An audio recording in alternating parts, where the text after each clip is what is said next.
Oi pessoal, tudo bem com vocês? Eu sou o professor Matheus Falcão, professor de História, e na nossa aulinha de hoje nós vamos retomar nossa discussão e reflexão sobre o povo hebreu. Eu falei para vocês da formação da civilização hebraica, da origem dessa civilização, falei da importância de Abraão, Abraão que é chamado em hebraico de Avraham Avinu, ou Abraham Avinu, que quer dizer Abraão, nosso pai. Isso porque o povo judeu considera de extrema importância Abraão e toda a significação da aliança que Deus teria feito com Abraão, Abraão saindo da sua terra, né, da sua cidade, lá na região da Mesopotâmia, até chegar à terra prometida, a terra sagrada, né, que é a terra de Israel, também chamada na Bíblia de terra de Canaã, tá bom? E aí eu falei para vocês também que o povo de Abraão, a família de Abraão cresce.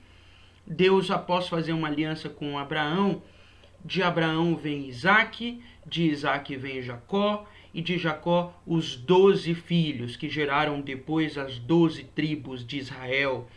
E quando os filhos de Jacó, falei sobre eles, falei também sobre José, José que era o filho caçula de Jacó, e por ser o filho da velhice, né, como se diz, Jacó já teve José quando era mais velho, ele tinha idade para ser avô de José, mas na verdade era pai, e isso fez com que ele tivesse um amor diferenciado, uma certa predileção por José, o que gerou ciúme, né? Gerou um ciúme, gerou um mal-estar com os outros 11 irmãos de José.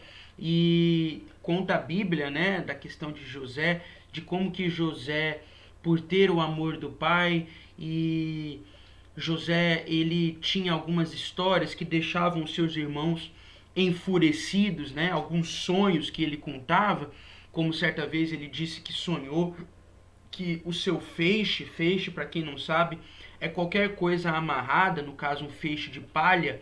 Então ele conta que haviam 12 feixos e ele sonhou que ele era o feixe principal e os outros 11 feixos se curvavam diante dele, e isso fez com que os irmãos tivessem muita inveja, muita raiva de José e fizeram algo terrível com ele, né?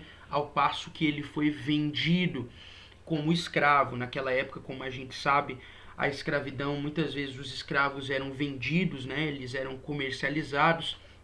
Os próprios irmãos de José venderam José, e aí ele foi para o Egito. No Egito ele se tornou escravo, só que aí ele acabou crescendo no Egito, interpretou os sonhos lá do faraó, né?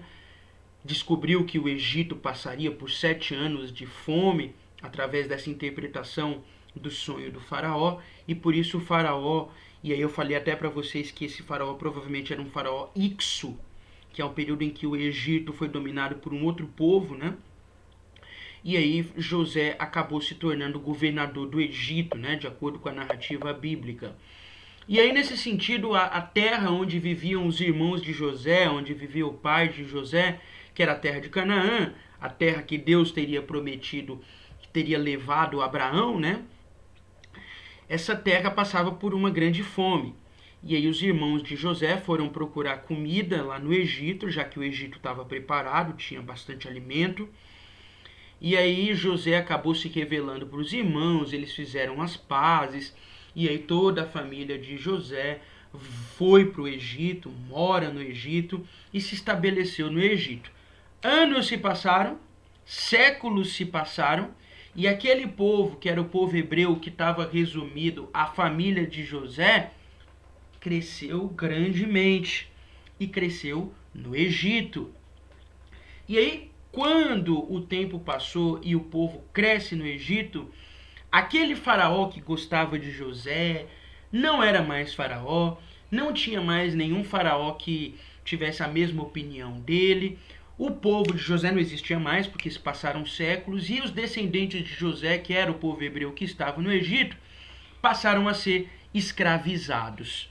E aí, nesse período, o povo é escravizado no Egito, Nós sabemos essa história, né?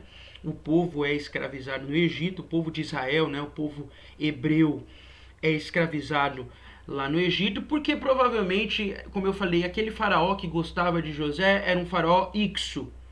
Agora não tínhamos mais os Ixos no poder, então aquele povo hebreu não era mais visto com bons olhos. Os egípcios então passaram a escravizar, a maltratar o povo hebreu. Então a mão de obra hebraica, a mão de obra hebreia, né, na verdade, passou a ser usada de forma compulsória, ou seja, de forma forçada. O povo hebreu passou a trabalhar de modo forçado lá no Egito, certo? E o povo era extremamente maltratado, o povo era humilhado. Resumindo, o povo não passava bons momentos lá no Egito. E aí vem a famosa história, né, que Deus teria chamado, no caso, um novo líder para libertar a nação hebreia, o povo hebreu do Egito, e fazê-lo voltar para a terra deles, né? A terra de onde eles tinham saído há centenas de anos atrás, que era a terra de Canaã, a terra que Deus teria levado a Abraão lá atrás. E é muito interessante a gente pensar essa relação do povo hebreu com a terra sagrada para eles, que é a terra de Israel. Lembre que Israel era o nome de Jacó, né, como Deus chamou Jacó. Mas a terra de Canaã, que era a terra de Israel, é até hoje para o povo judeu uma terra sagrada, porque foi nessa terra que Deus levou Abraão. Então eles enxergam essa terra como sagrada. E aí quando o povo sai dessa terra lá atrás e vai para o Egito e passa por todo esse sofrimento, Deus teria levantado então Moisés, e Moisés passa a ser, né, chamado por Deus para ser o líder da nação, o líder do povo hebreu, para levar o povo de Israel à chamada terra, que se passou a ser chamada de terra prometida, que na Bíblia também é chamada da terra que mana leite e mel, porque é uma terra próspera, uma terra doce, uma terra sagrada, né? E aí, o chamado de Deus a Moisés é bastante interessante. Essa imagem aqui, essa ilustração, resume bem, né, a história de Moisés, do chamado de Moisés. Você com certeza já sabe a história de Moisés, mas nunca é demais nós relembrarmos, né?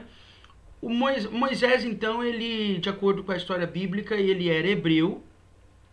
Chegou um momento que o faraó passou a ter raiva do povo hebreu e ao mesmo tempo passou a ter medo, porque o povo hebreu estava crescendo bastante no Egito, e aí ele fez uma ordem que todos os bebês hebreus que nascessem do sexo masculino deveriam ser mortos. Isso porque o faraó tinha medo que a população masculina crescesse muito, se armasse e se revoltasse, se rebelasse no poder contra ele, contra o faraó. E aí, nesse sentido, nós chegamos a uma família que tinha acabado de ter um bebê. A mãe se chamava Joquebede e o pai Anrão. E aí, nesse sentido, eles tiveram um filho. Esse filho era Moisés, um bebê.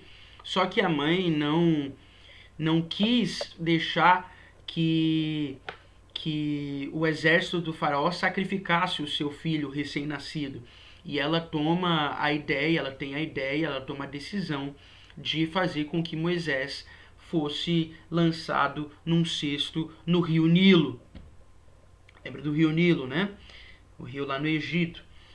E aí, de acordo com a história, essa criança, esse cesto, né, teria sobrevivido e chegado até a princesa do Egito, a filha do faraó.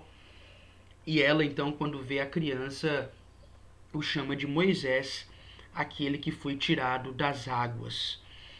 E nesse sentido, Moisés teria sido salvo. Ele cresceu como um egípcio, como um príncipe do Egito.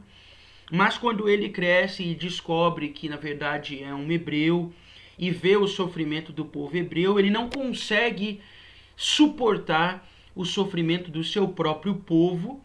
Ele então, num ato de muita raiva, quando vê um soldado egípcio maltratando, batendo um irmão seu, portanto um hebreu, ele fica com muita fúria, com muita raiva, e acaba matando esse faraó egípcio, e ele tem que fugir do Egito porque ele não queria ser pego, e ele foge do Egito.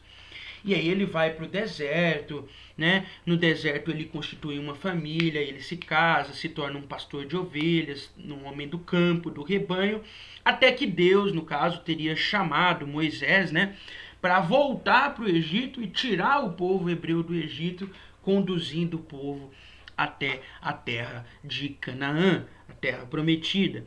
E essa imagem ilustra esse momento, né? Se você não se lembra, na história bíblica, seria o momento em que Moisés do nada teria visto uma sarça ardente, ou seja, um arbusto, né, pegando fogo, e isso chamou a atenção dele porque ao mesmo tempo que esse arbusto, essa árvorezinha aqui do campo, né, do mato, pegava fogo, esse fogo não consumia a árvore.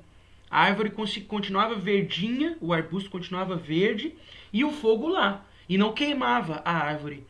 E aí teria sido o momento em que ele percebeu que aquilo era algo sobrenatural, algo além da realidade, que na verdade seria uma ação de Deus.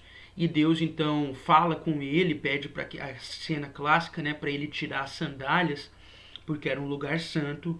E aí nesse momento Deus fala com Moisés e diz para que ele voltasse para o Egito, que ele estava o constituindo como líder do povo. E Moisés tenta não ir, né? Se você conhece a história, você sabe. Moisés ele reluta em fazer isso, ele não quer fazer isso. E primeiro ele dá uma desculpa dizendo que ele era gago, que ele não falava bem e que ele não queria, né, enfrentar lá o faraó, ele não queria ver o faraó, ele não queria falar, ele não queria isso para ele. Mas Deus pede para que ele vá, né, fala que ele vá,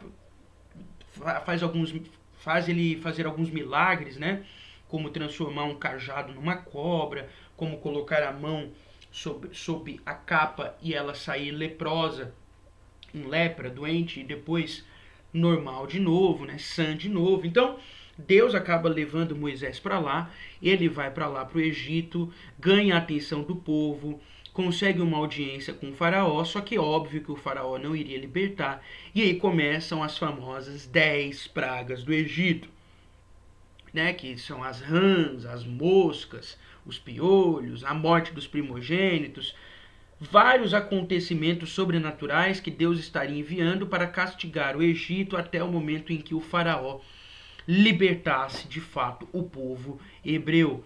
E isso acontece, o povo hebreu depois da 10ª praga acaba conseguindo sair, depois o faraó se arrepende, volta lá, tenta pegá-los de novo, e tem a famosa história do Mar Vermelho, né?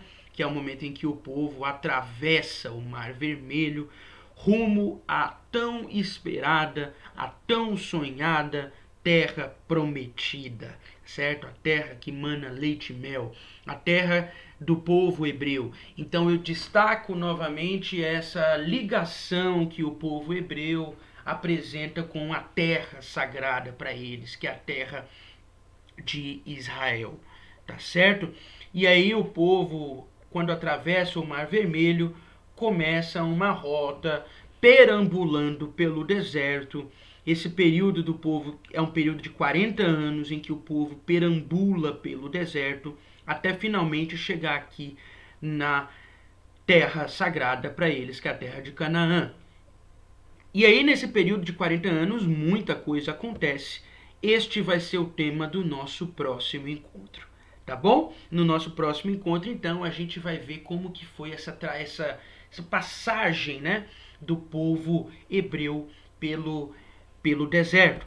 Eu chamo a atenção aqui, nós chamamos esse acontecimento, até o nome de um livro da Bíblia, de Êxodo, né? A palavra Êxodo quer dizer saída, né? Então é o momento em que o povo sai do Egito, né? O povo está saindo do Egito, voltando para a terra sagrada. Eu chamo também a atenção para este período do Egito, porque é neste período em que a primeira Páscoa é estabelecida. A palavra Páscoa, que no hebraico se escreve Pessah, né? É o Pessah, que traduzido para nós aqui ganha o nome de Páscoa. O Pêssar é o momento, então, em que, naquela noite da última praga, o povo deveria sacrificar um cabrito, um cordeiro, melhor dizendo, um cordeiro, e o sangue do cordeiro deveria ser passado nas portas para que os filhos dos hebreus fossem protegidos, né? Já que a última praga era a morte dos primogênitos no Egito. Então, até hoje o povo judeu celebra a Páscoa, né? A Páscoa os cristãos também o fazem, mas numa referência à história de Jesus, né? Que antes de Jesus ser crucificado, ele teve a última Páscoa com os seus discípulos. Mas a Páscoa, na verdade, é uma cerimônia bem mais antiga. Jesus comemorou a Páscoa e essa Páscoa original ela faz referência justamente a esse momento que nós estamos estudando aqui, que é a saída do povo hebreu. O momento em que Deus teria livrado o povo hebreu do cativeiro, da escravidão lá no Egito, né? Então a Páscoa em seu sentido original, na verdade, inclusive desculpa, gente. Inclusive tem até a maneira como os judeus celebram a Páscoa hoje, né? Que era que eles comiam pão sem fermento, e esse pão sem fermento é porque, como foi tudo feito às pressas na noite, né? Nessa noite, que já que no dia seguinte eles iriam fugir do Egito, eles iriam sair do Egito, então não dava muito tempo de fazer os pães com fermento. Por isso que os pães foram feitos sem fermento, né? Para comerem, eles comeram então esses pães sem fermento, que em hebraico se chama matzah, né? As matzot. Eles comeram então esse pão sem fermento com o cordeiro que eles mataram e comeram, assaram e comeram, tá? Então faz referência justamente a essa saída do povo. Então a Páscoa foi estabelecida aqui. E então na próxima aula, como eu falei, nós vamos estudar justamente o momento em que o povo perambula pelo deserto, né? O povo perambula pelo deserto até chegar à à terra de Canaã.